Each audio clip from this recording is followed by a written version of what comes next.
when you actuate the digital mirror device, you need to consider the time step. For instance, you are trying red light here, and you will turn it on for a short moment and then off for the rest of the time, and then turn it on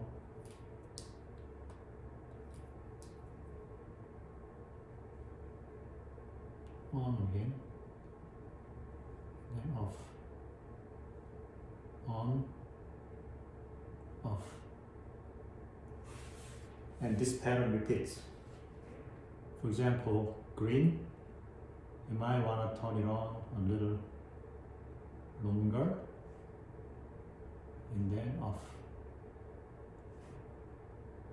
on longer and then off, on longer and then off. Okay, so this is on, this is off. Blue color might be, maybe you want to make it very low, but momentarily off, and then turn it on for a while, and then momentarily off, on for a while. Okay, so in this case, you will actually have more blue colors than red and green. And this whole step depends upon how much depth you want to achieve. If you use 8-bit modulation, it will be 260 steps that you can maintain. If you use 10-bit modulation, like what they do nowadays, with high performance devices, it'll be 1024 steps. 1024 steps. And remember, human eye can recognize 30 frames per second. So if anything becomes faster than 30 frames per second, we cannot, perceive such change. So we are deceived. So that's what this device is trying to do. They will deceive our eyes. We don't really know whether there's a red color display, green color display by the PWM, pulse width modulation. We don't really know whether there's a blue color display. They are all mixed together, and our brain just perceives them as mixed color. So everything needs to occur within 30 frames per second. 30 frames per second 30 frames per second corresponds to 1 second divided by 30. So 1000 milliseconds divided by 30, it will be 33.3 milliseconds. So it will be about 30 seconds, 30 milliseconds, 30 milliseconds. The whole thing, this whole cycle needs to occur within 30 milliseconds. So we are talking about 3 modulation, right? So each modulation needs to take only 10 milliseconds. So red, so I'm gonna use red color. This interval should occur within 10 milliseconds. Okay? And you want to divide the whole thing by about 1000 steps. So 10 milliseconds divided by about 1000 steps will be around, 10 divided by 1000 in milliseconds. So 0.01 milliseconds. In terms of microseconds, just multiply by 1000 again, it'll be 10 microseconds. So this really means that this step, this on and off step, needs to be 10 microseconds. And that is amazing, isn't it, right? This meter needs to tilt within 10 microseconds. If it cannot, then our eyes will perceive, okay? Just in order to meet such condition of deceiving our eyes, the meter needs to tilt within 10 microseconds. Okay, is that really possible? Let's take a look at the whole structure and how things work. In order to make the whole thing possible. So, what kind of things are happening during the on stage? What kind of things are happening during this tilting stage, and what kind of things are happening during staying or zero or off stage. Let's take a look at how things work. So in order to understand this operation, you need to understand the detailed device architecture.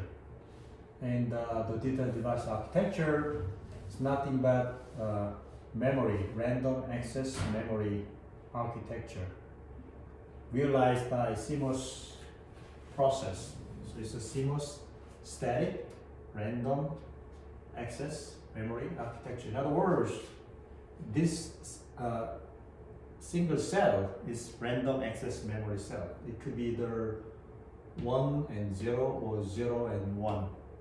In other words, when one of the electrode, bottom electrodes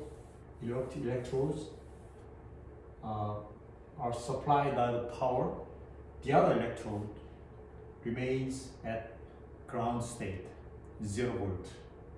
Okay, so this supply of voltage will be flipped between these two electrodes. Okay, and we call such voltage address voltage. It's right here. Address voltage. Okay, so one of the electrodes is supplied by the address voltage, and the other electrode remains at ground. That's memory 1, for example. Memory 0, the other electrode is supplied by the address voltage.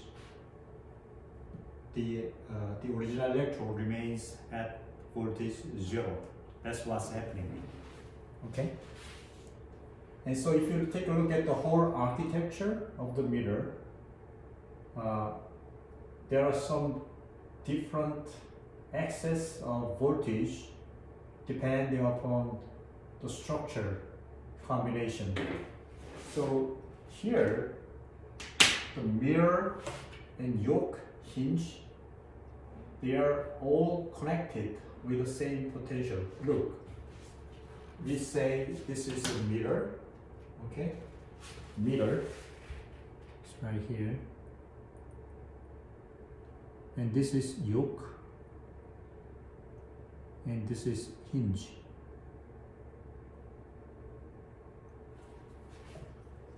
The all blue parts, the mirror and the yoke and the hinge, it's right here, the red one. Okay, they're all connected together to the bottom electrode right here, and then to the bias voltage. So bias voltage is right here. Bias voltage. Okay, so they are all on the same potential. What kind of same potential? Well, you see that the bias voltage will have time course change. Okay, how do they change? You see that. And the left hand side and right hand side, these are the address electrodes. You see they have different colors. For instance, yellow color here, it is the place where the power is provided or voltage is provided and voltage will also have time change. Okay, and the blue part right here is the address voltage, but remains at 0 volt. And because of this whole combination, 0 volt, time change of the address voltage, time change of the bias voltage, their combination will cause a very special effect of making this mirror tilt to one side very efficiently and in a very reliable way. Okay? So two electrodes are complement to each other. Again, when this time change of voltage applied to one electrode, the other electrode remains at ground. The other way around, this happens. So whether you choose the left-hand side or right-hand side really depends upon the signal you have. In the previous case, here. Okay? So if this signal comes like this, that really means that you need to make the mirror tilt right here, right? And if signal comes like this, you need to make the mirror to stay. How does it work? You see from now. All right. So let me emphasize again. This mirror structure sitting on the yoke, and yoke is connected to this little band of torsion bar. The whole thing will tilt left and right. And why do they tilt? Because of electrostatic force between this address electrode, yellow, and the green. And also the electrostatic force between this blue electrode and the green as well. And how do they work? You'll see that, okay? And during that process, this little tip right here, 1, 2, 3, 4, plays a very important role indeed. Very, very important role. Okay? So these little spring tips will have this kind of roles. First of all, there'll be a function as a mechanical stop, right? You see this electrode will tilt and then touch the bottom. Before they do, this little tip touch the bottom to prevent the hard crash of the whole structure. And also they prevent the short circuit, because this guy has the same potential as this bottom electrode. You see the green electrode. You see this potential and this potential remains the same. Let me just size here. Okay, let me use maybe orange color.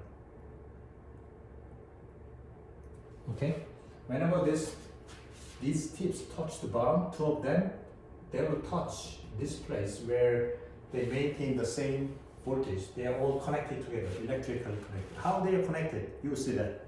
You will see them very soon. Okay.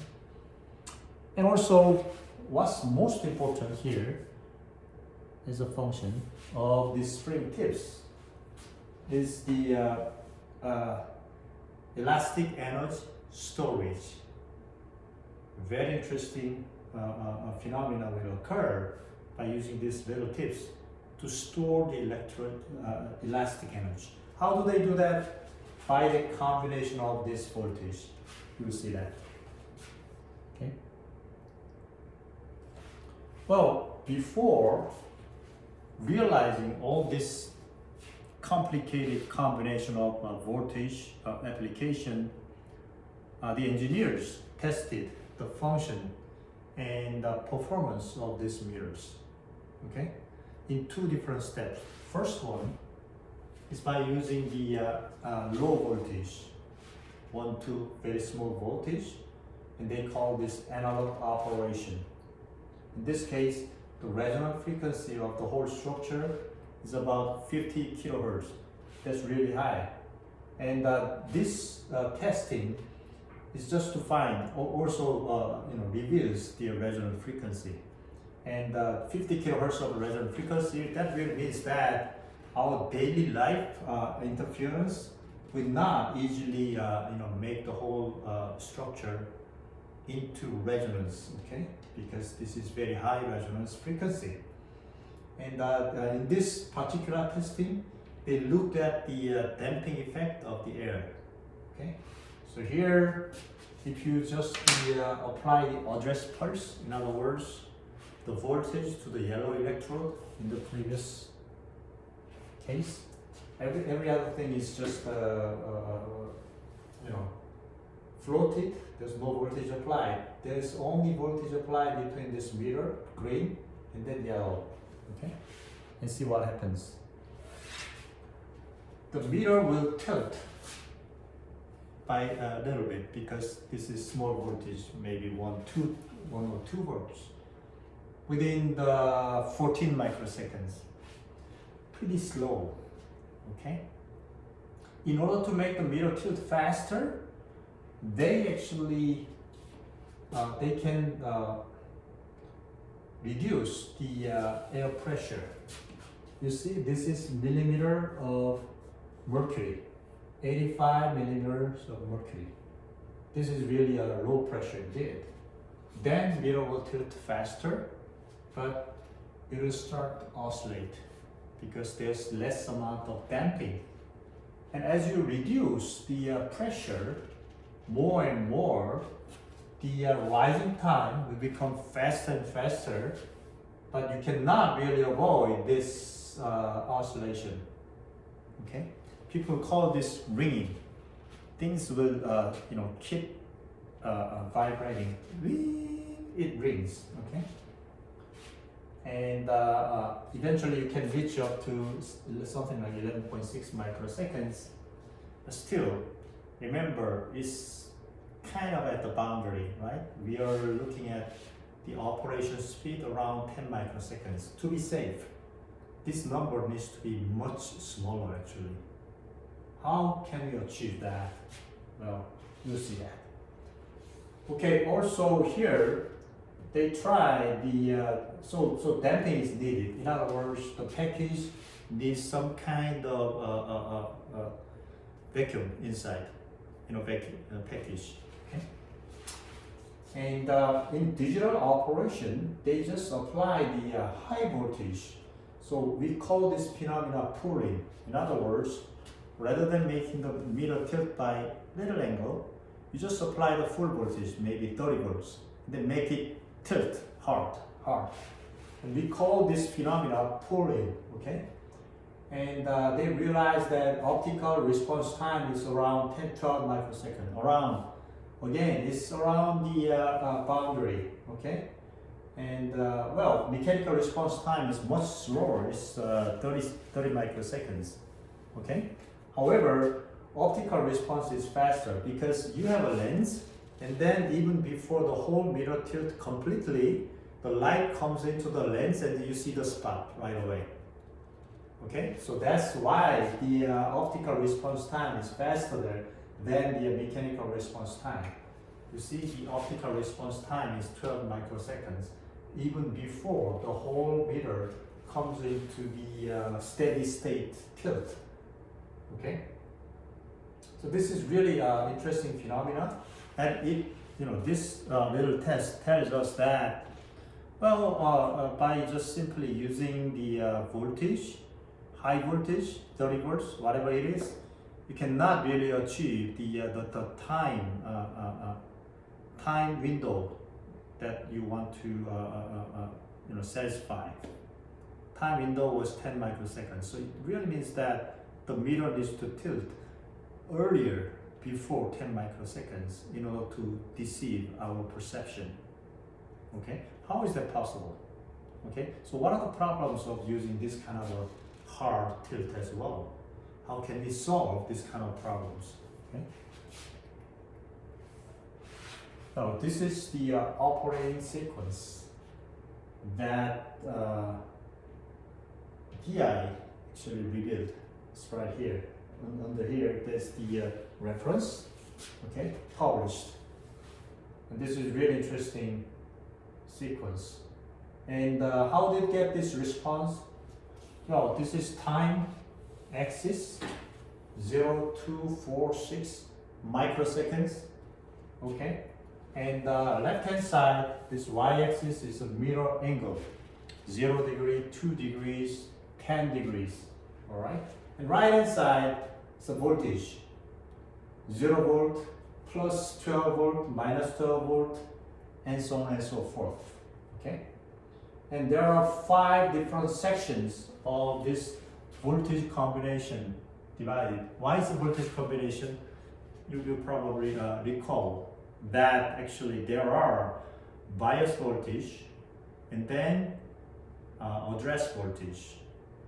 Bias voltage applied to the total mirror, torsion bar, and the bottom electrode.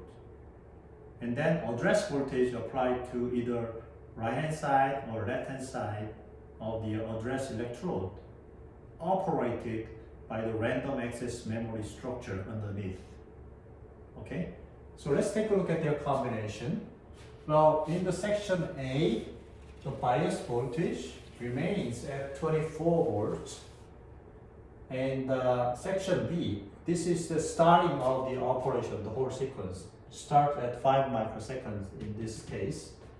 Okay, the voltage suddenly depressed down to minus 26 volt. And this is really strange. Okay, you intentionally change the voltage from 24 volt of the bias electrode down to minus 26 volt. Depress it. Okay, and then it will go within a matter of one, a fraction of a millisecond. I think this is 4 to 1 millisecond. Within 1 millisecond, suddenly the voltage jumps up to 7.5 volts. And then again within 1 millisecond, it goes back to 24 volts. So this bias voltage keeps circulating from 24 minus 27, 7.5 back to 24. 24 minus 27, 7.5 back to 24. 24 minus 27 back to 75 and 24. It just keeps rotating. So if you take a look at the bias electrode, remember the voltage of the bias electrode, it keeps changing, okay? From 24 minus 27, 7.5, and then 24. It keeps circulating within a matter of less than 10 microseconds. And that's really funny, okay? They just keep changing, okay? And what's happening here on the address electrode, the electrode on the left and right side, it's different. It starts from, well, on the high side, for example, yellow side or green, the blue side. Please take a look at your note. Yellow side or green side. Okay, so if the voltage is applied to the yellow side, it is just the yellow side voltage that changes, and the blue side right here remains at 0, remains at ground. That's important, okay? So if it operates on the yellow side, the voltage will go like shine from 5 volt,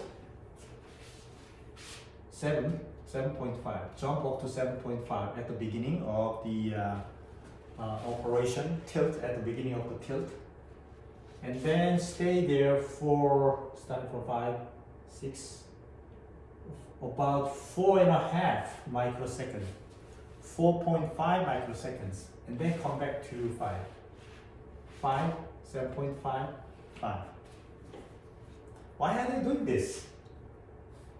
Well, you'll see that very soon. But because of this combination, this is the simulated result, not the measurement, okay? Simulation. So it's important to have simulation model. dynamic simulation. You know spring constant, you know the mass, you know how the electric fields are applied to this whole structure. You know how they will tilt. You can first of all come up with the model that you can calculate using paper and pencil. And in order to increase the accuracy of the model, they actually build this simulator. Okay, finite element method and every other things are combined together. So right here, what's really happening is because of this voltage combination, minus 27 and 7.5, the mirror will actually depressed with the finger, with the tips supporting at the edge. And then because of this voltage combination, what is voltage difference?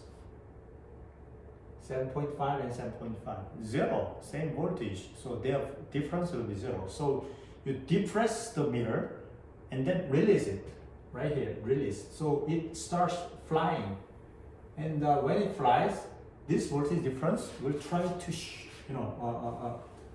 catch back this moving mirror, so that it can land at the top more or less softly. There's some oscillation, but that's okay. Everything is within the optical path, so this oscillation is okay. And on the other hand, or on the other side, when this address voltage remains at 0, nothing happens. It wants to travel, but it cannot. So there's no travel, and you see how this works. So it's not completely understood yet, but you can tell there's some kind of combination of voltage that makes the whole thing travel efficiently and quick enough, unlike the previous case where you just apply the high voltage. In that case, they could not satisfy this time constant, time limits, right? Everything needs to occur within less than 10 microseconds. Did everything occur within less than 10 microseconds? Check it out. You start this operation at 5 microseconds.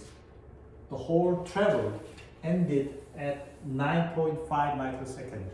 The whole thing took only 4.5 microseconds. Like a miracle. Why did this happen? Okay, you see that.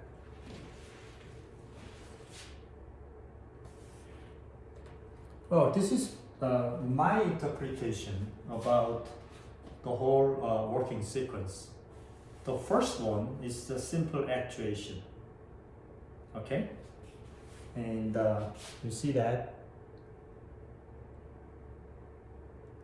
So let's assume that this line represents the spring or the torsion bar. Okay? And this yellow square, yellow rectangle, represent the mirror and the whole structure. And the one on the left hand side and right hand side, these are the electrodes. Okay, let's assume that. And when you apply simply the voltage on the right hand side and make this guy grounded, that's what you can easily think about, right? Let's just apply the voltage, high volt, and anticipate that this guy will tilt. It will tilt. However, first of all, the tilting speed is not good enough. It's not shown here, but it's slow, right? 11.6 microseconds at best. And the landing itself is a hard landing. This guy will snap, over the surface. And that creates the shock and oscillation, and eventually fatigue and fracture. That's what's happened with most of the devices that they developed at the early stage.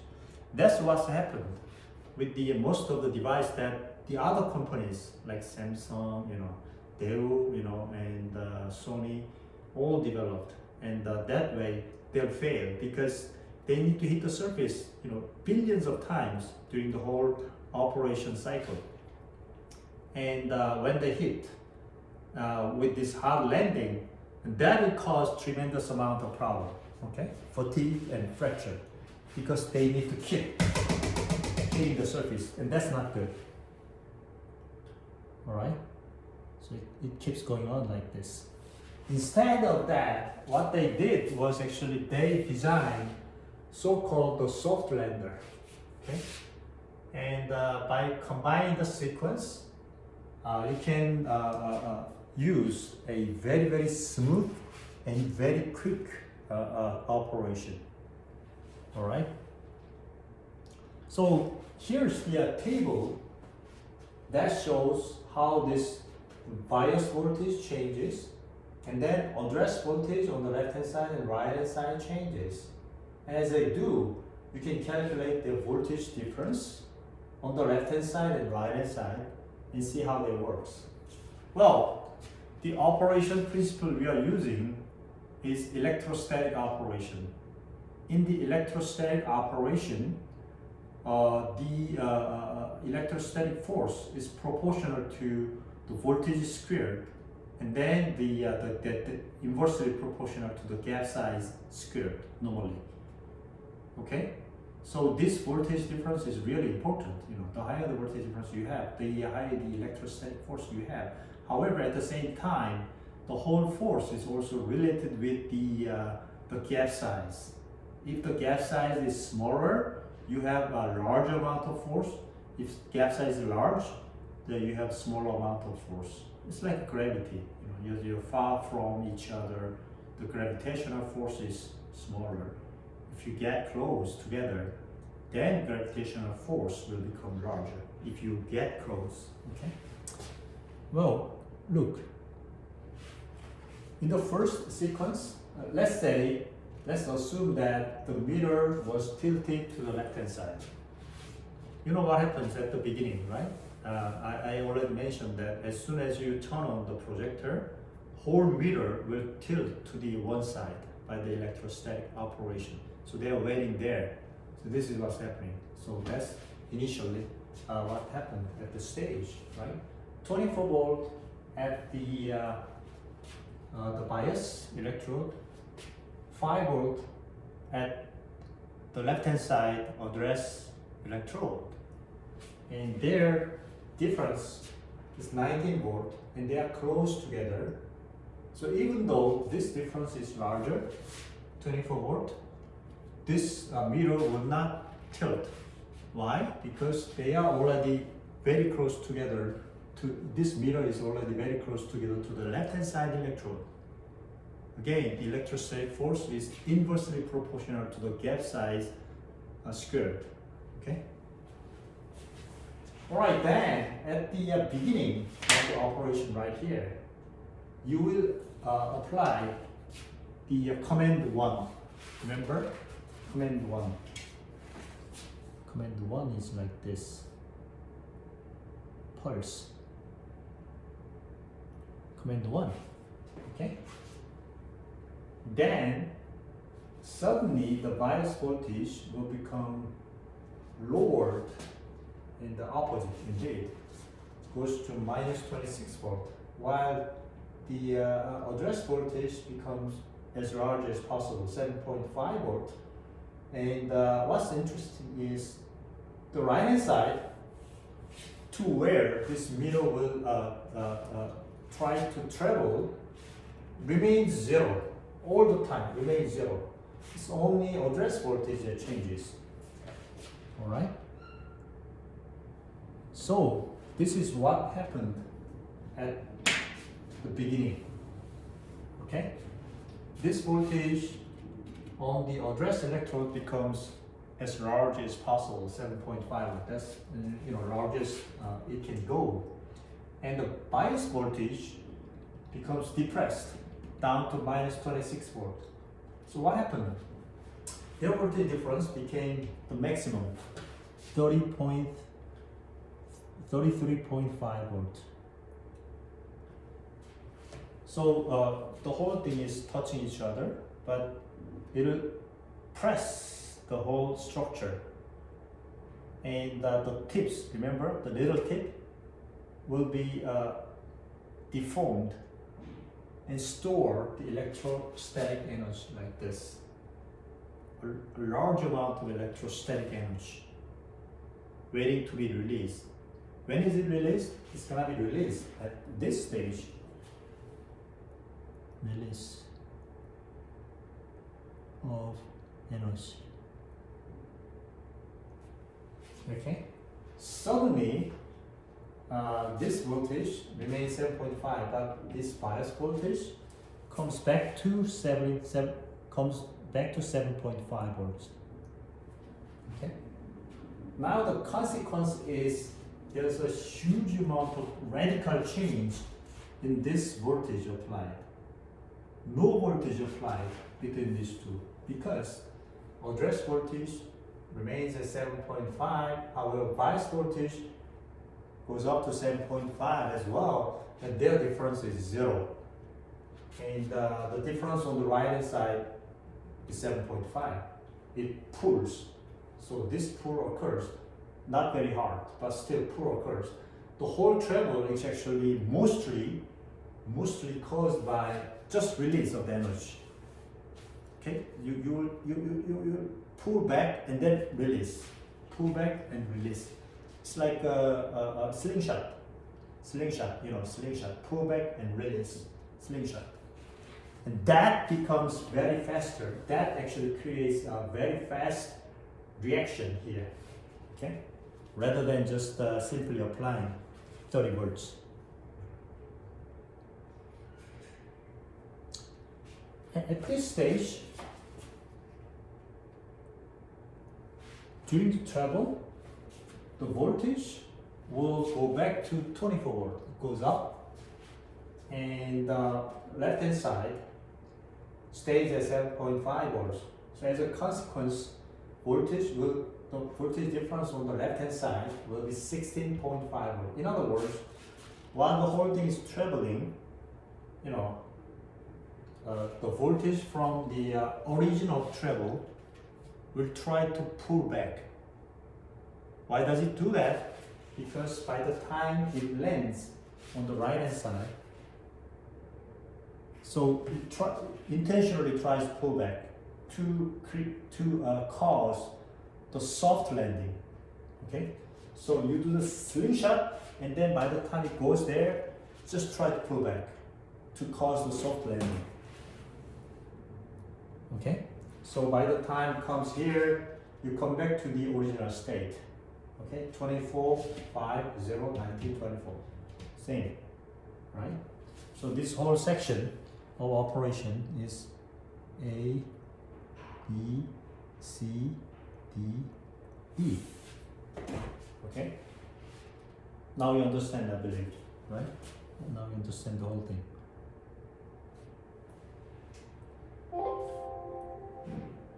So if you take a look at the previous slide, you see the section A, B, C, D, E. Okay, A originally tilted to the left hand side. B, depression, the push the whole structure. C, release. D, pull back, and then E, land. Okay, and this keeps going on. Well, this is a tilt from the left hand side to the right hand side, and that's what happened, right? But what happened to the case where you don't want the mirror to tilt?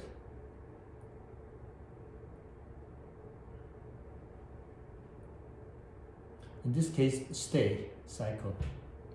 So tilt, but stay. So this is command of tilt, fly, and this is command of stay. In other words, the mirror is already on the left hand side. You don't want it to travel. And the operation is needs to be very simple. How is that possible? Let's compare with the previous case. Bias voltage remains the same. You don't know anything about the bias voltage. It keeps changing. It just keeps changing. Address voltage, the cycle is the same, but right here, they just change to the direction of voltage supply. Take a look at your previous slide. What happened to the left-hand side? This row was on the left-hand side. And now this row moved to the right-hand side. Okay? So if you just operate the same sequence on the right-hand side, that's simple. Why? Because it's a memory structure. You just let the voltage to supply to the left-hand side or right-hand side. You just decide that using memory structure. That's easy with the memory structure. That's what the memories are doing. Okay? Either turning on the transistor on the left-hand side or turning on the transistor on the right-hand side. That's what memory is doing. But their cycle changes. Okay? And their cycle change is exactly the same. So you have a central supply of the voltage that can be supplied with left hand or right hand side. Left and right hand. This time right hand side. Okay? So let's take a look at the operation. So in this case, again, left hand side remains the same in the stage A. And then depressed, but not as much as like it. You know, look at this. This difference same, but right here, again, the bias voltage, becomes the same, minus 26 volt.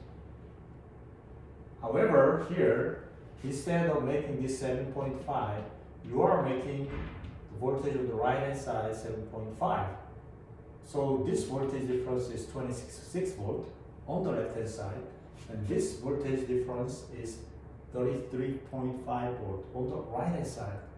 The voltage difference on the right hand side is bigger, but this meter will not travel because the distance is already very small on the left hand side compared with the right hand side. It's already tilted on that side. So it will be compressed, but will stay.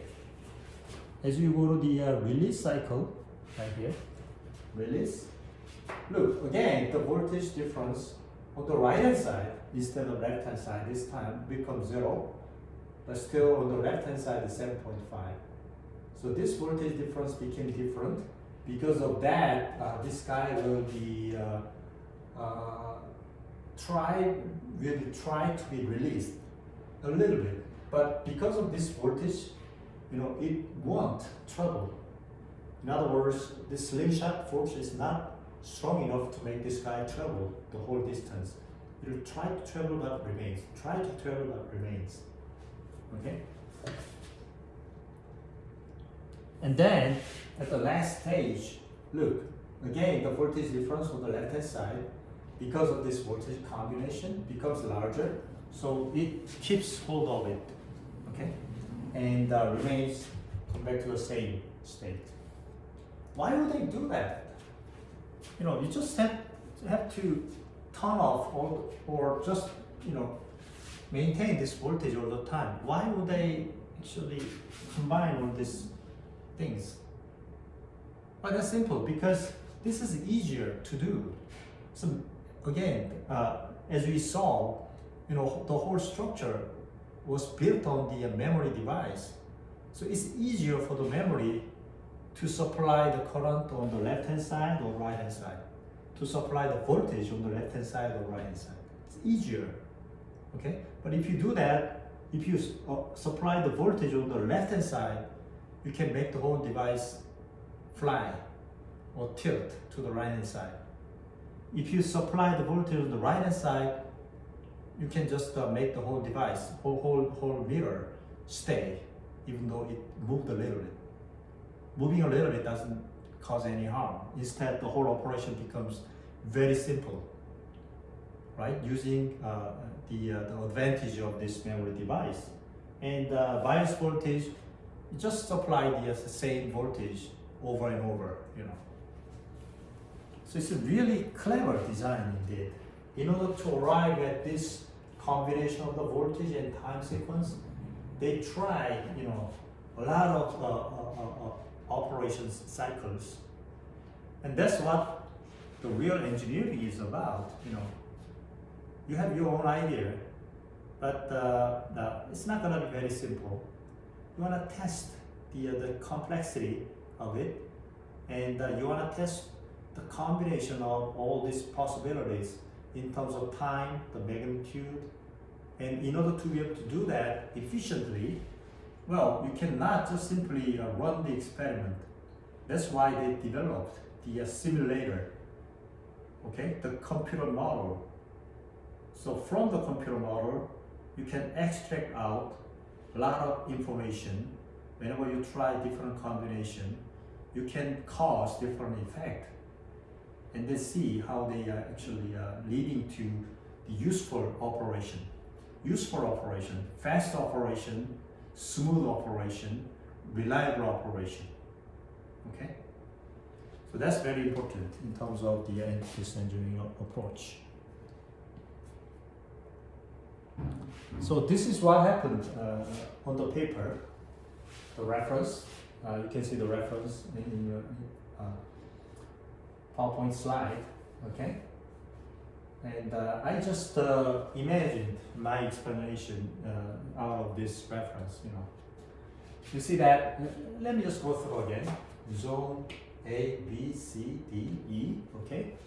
In zone A, you have a bias voltage at 24 volts and address voltage on the left hand side at 5 volt. The difference is 19 volt, and the difference on the right hand side is 24 volt. Okay? And that's for the crossover transition. Compared to this state transition, these values will change. 5005. How is that possible? You have the memory structure, left hand side and right hand side. Okay, random access memory. Zone B, they call it reset. I say compression, maybe depression, you know, using the tip. Okay, so suddenly this bias voltage goes down to minus 26 volts, and then address voltage goes up to 7.5 volts. So result is the difference on the left hand side is very high, 33.5 volts. Right hand side is high, but distance is far away, so their effective force is less. And state transition, well, in this case, you just simply change these two, and the difference on the left hand side is a little less, but still it's appreciable. So there's some compression. And zone C, however, this difference, everything becomes zero. Okay? When everything becomes zero, well, here, this difference becomes zero. So the whole thing will be released, and then right hand side, a little bit of force will pull as well. So it's a slingshot, right? And in this case, state transition, however, the voltage on the left hand side remains at a certain level. It keeps pulling, and right hand side is zero. So it won't fly. Tries fly, but comes back. In zone D, okay? Zone D, while the whole mirror is flying, tilting, it will draw back, you know, pull back from the left hand side. And in this case, zone D, left hand side voltage is big enough, so it won't let this whole mirror fly. And then zone E, you just come back to the original state. What a clever design it is. What a clever design. All right. And as I said, you know, they tested a lot of different combinations. This is an example of failed operation, for instance. Here, you know, you just apply bias voltage of minus 10 volt. In that case, it will try to fly, but at a certain point it comes back and then stay at a certain angle. Bias voltage was too low. And in some case, you know, the time pulse was not good enough. and they all failed. So it's the combination of voltage and the time interval that made the whole thing possible. Okay, so normally, even with 30 volt of operation, you cannot achieve high speed, and your operation will be hard stop, and that will create the fatigue and failure. And that's, you cannot really make the whole thing operate properly. And they use the idea of storing the elastic energy at these little tips, and then release it, and that will make this transition faster.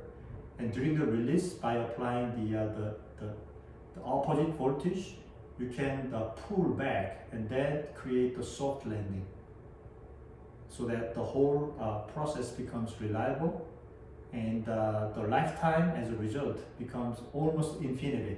You see that, how reliable, and then how well they operate, soon. Okay. So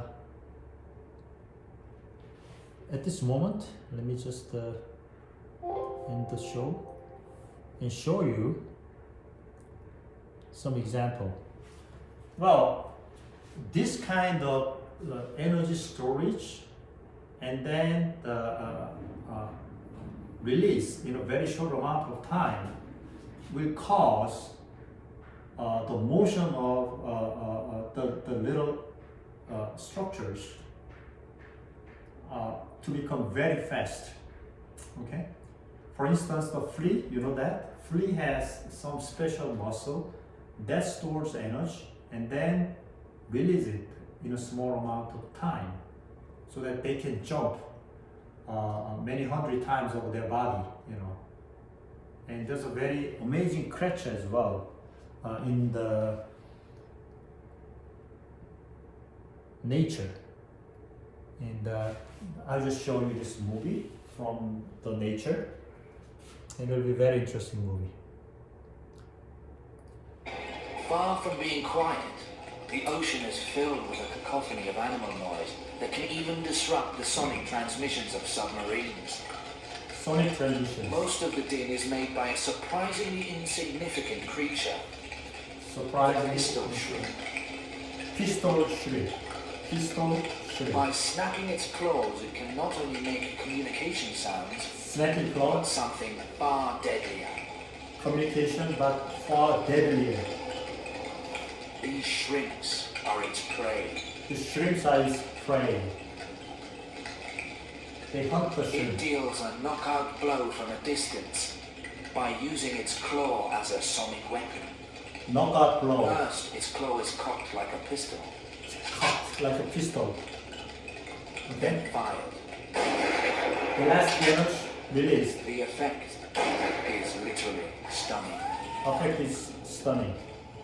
As the claw snaps shut, it fires a blast of bubbles. Blast of bubbles.